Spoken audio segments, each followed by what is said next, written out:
Pace e bene. Cette fois-ci, nous commençons notre réflexion par les paroles du Padre Pio.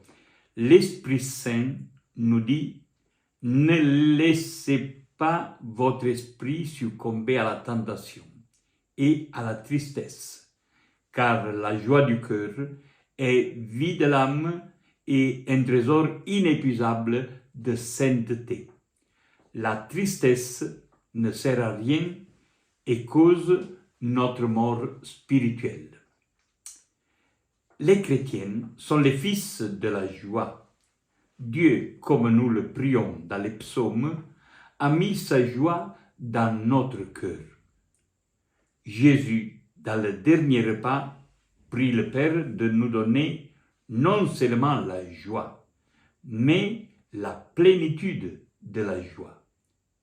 Et Saint Paul, dans sa lettre aux Philippiens, nous dit « Réjouissez-vous dans le Seigneur. Je vous le répète, réjouissez-vous. » Je crois que Dieu, un reproche qu'il va faire à beaucoup de chrétiens, est celui de la tristesse.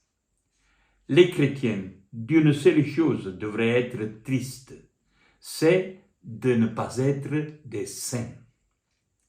Cela a influencé beaucoup de hagiographes qui nous ont présenté la biographie des saints taciturnes, tristes. Par contre, les saints nous rappellent que Dieu nous a créés dans l'amour pour que nous vivions dans la joie, et cela parce que notre joie est une personne.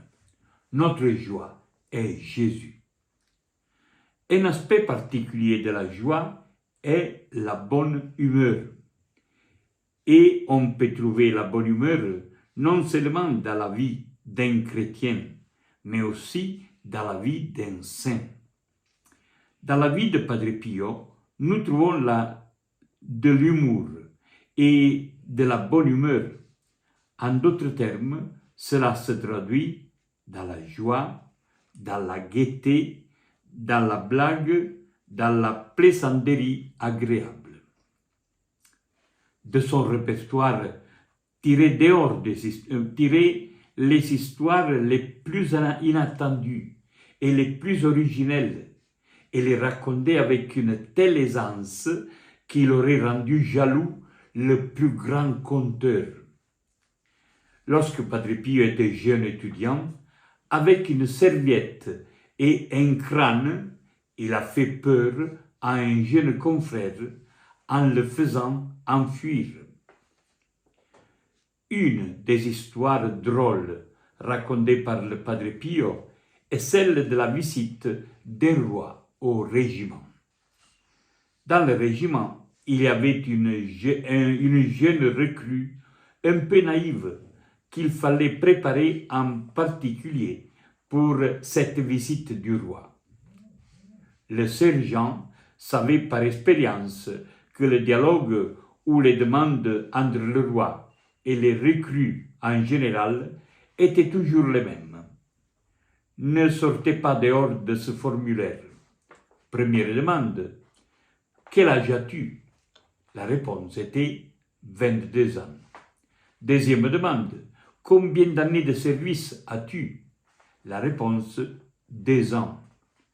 Troisième demande, tu sers plus volontiers le roi ou la patrie? La réponse, soit l'un que l'autre. Après beaucoup de peine ou d'efforts, le soldat apprend la leçon. Arrive enfin le roi, passe voir le régiment et l'interroge comme prévu.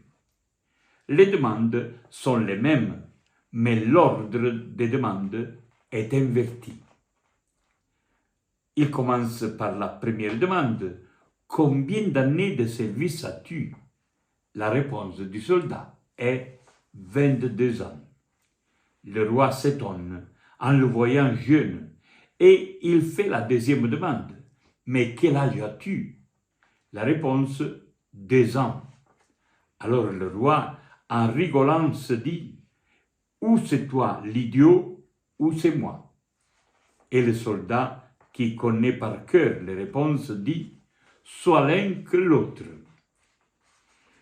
Des histoires drôles que racontait Padre Pio et qu'il préférait étaient celles qui regroupaient des catégories de personnes. Souvent, il met ensemble les avocats et les médecins. En blaguant sur leur mauvaise réputation, il répétait « On le dit pour blaguer, pour rigoler un peu ». Une des histoires drôles est celle-ci.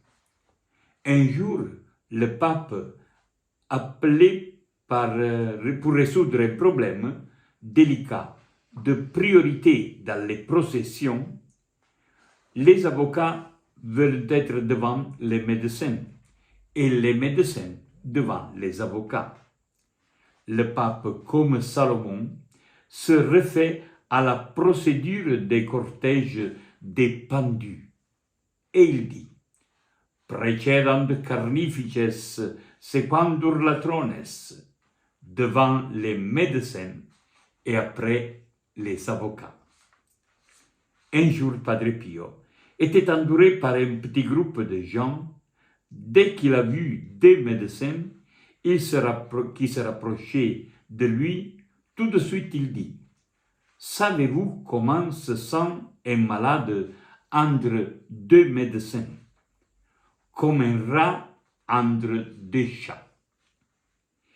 Et pour taquiner les avocats, il disait « Savez-vous pourquoi Saint Yvon est l'unique avocat qui est rentré au paradis? Je vais vous le dire. » Et il commence à raconter avec des particularités. Pour raconter l'histoire de l'ivrogne, il se lève debout du fauteuil, là où il était assis, et il imite le personnage.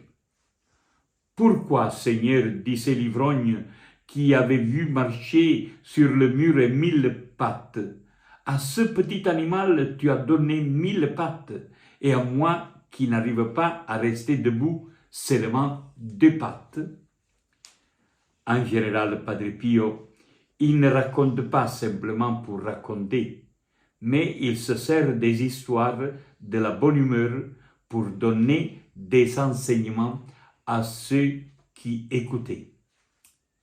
Ainsi, son humour devient un apostolat. Ne laissez pas votre esprit succomber à la tentation et à la tristesse, car la joie du cœur est vie de l'âme et un trésor inépuisable de sainteté. La tristesse ne sert à rien et cause notre mort spirituelle. Eh bien, avec la bénédiction du Padre Pio, je vous souhaite une bonne soirée. Pace e bene.